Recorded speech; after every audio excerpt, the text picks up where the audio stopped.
I am known as the Onion Knight.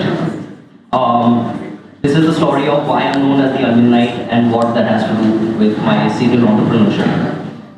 So 5 years ago, when I was 28 years old, I had previously tried to start 5 startups which had gone nowhere. From 2000 maybe 10 to 2013, I had some ideas which I tried to implement and they did not go anywhere. So 5 years ago, I was pretty much broke, in debt, and I had lost the trust of everyone around me at that point, including my family and friends, because what they were telling me basically was that, hey buddy, you've been at this for a while, and maybe it's time you get a job.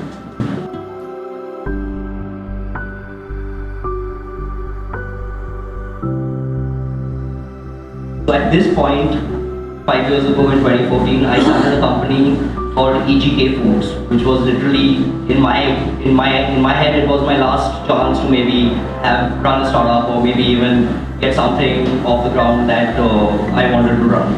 So EGK Foods is Everyday Gourmet Kitchen, is what EGK stands for. What we do is we sell onions, so that's why I'm known as the Onion Knight. And it's also a Game of Thrones reference, but we'll come to that in a bit. So EGK Foods is the largest manufacturer and supplier of crispy fried onions in India now. So 5 years later, we manufacture and supply. So my new factory in Nasik is here to manufacture 100 tons per month of our product, and it's been a crazy journey. And I'm just going to take you guys through that journey of how I'm college dropout as well. So how a college dropout and many times failed serial entrepreneur can get something off the ground. So what happened was in 2014, we're a Bengali family. My name is Satyajit Roy. So we have a tradition of having mutton biryani at home every Sunday, right? And so my mom, this one Sunday in 2014, I left the house at about 9 o'clock in the morning. I come back at home and she's just been chopping onions to make the biryani. And so none of the help had showed up at home, so she was doing it herself. And at that point, I just looked at her and I was like, hey mom, you know what? This is a massive waste of time. I'm sure you get ready to use onions in the market. So she said, you know what? I'm not such an idiot that I wouldn't have checked. So if you do get them, I'd love to try them. So we did a quick Google search at that point and checked if there was this product available in the market, because the reason she was chopping the onions was to fry them eventually and then use it on the biryani topping as well as to make the biryani. So anyone who's made biryani, I know you know how tiresome it is. Just being chopped is a huge amount of onions, right? So we looked up Google and no, it wasn't available in India anywhere as a product. Abroad it was available in Canada, in the States. You get fried onion packets. It makes cuts down your cooking time a lot. So at that point, when I was 5-time failed entrepreneur, no savings, in debt, no trust with anyone. At that point, I decided, hey, this is my last chance to get something going. I'm going to try this business and I'm going to give it my all. So that's what I did. Within a week's time, we had created a package, and this was all out of my house kitchen. So we created a package of fried onions, took it to this local club in Bombay called NSCI. We went to the club, asked him, would you display onions? Can we see if there's any demand for this product? And he said, okay, let's give it a shot. Post that, we ended up doing one small, there's an exhibition that happens in Bombay called Upper Crust. We exhibited over there. And so all the South Bombay moms at that point gave me real market validation, because they came to me and they're like, yes, this is the product that is really required. But the husbands were like, why you're making everyone lazy? But the moms were like, beta, this is the product that, is really useful in the kitchen. So doing that, I got a little market, because I also was low in confidence. I was doubting myself. I didn't know whether my ideas were good anymore. I mean, I had assumed they were, but like my past history had shown that maybe they weren't up to the mark. So I got a little more confidence from this exhibition that I did and decided that, hey, maybe there's a demand for this kind of product. So we jumped in. And so because I had a paradigm shift in my thinking also at that point, because again I was carrying the baggage of just 5 failed businesses. So I decided that I'm going to take this a little differently. I always assumed that I knew what I was doing. So I dropped that assumption completely. I took on the assumption that I don't know what I'm doing and that I'm going to learn whatever I can learn from what the market tells me in response to what I'm doing. So with that, I actually embarked on a relearning mission. I went online, I checked up, I did a Coursera course. It taught me what a minimum valuable product is, how you need to structure your startup, and how you can be a lean startup in today's day and age. I also, so this pin here is from Game of Thrones. I'm a huge Game of Thrones fan. I'm sure there are many fans. The hand of the king pin from Game of Thrones is, so my brother literally, his girlfriend had given this pin to him and he gave it to me just as a joke, saying that, there's a character in Game of Thrones called Onion Knight. You sell onions, why don't you be the Onion Knight? And that's literally where I sparked this idea from, right? And I said, you know what, Ray, I'm going to give this a shot. I am going to take on this name of Onion Knight for myself. And I did it. So what I mean by when I did it is I went completely overboard because I didn't have any resources or any money or anything to spread the ideas that I was having with my product. So I took Onion Knight and I put it in between my Facebook name. So if you look me up on Facebook, it's Satyajit OnionKnight Roy. Any email that I send back to people in my email signature, it's Satyajit OnionKnight Roy. Okay, so anywhere I was communicating, Onion Knight was the messaging that was going out.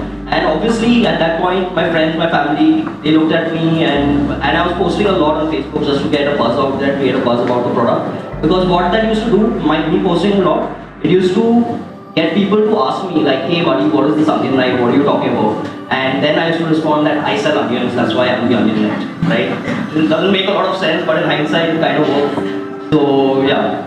So I took on the name of Onion Knight, spread it everywhere. So within a year's time, we made a purchase. So I assumed that we would be selling to houses and consumers directly. But soon I realized that in 2015, September, the onion prices is 100 rupees in the market, if you guys remember. It was absolutely crazy. And at that point, we were able to get a lot of the market share because we started selling to a lot of restaurants and caterers, starting with Cafe Britannia and Corporate, which was the biggest deal we cracked at that point.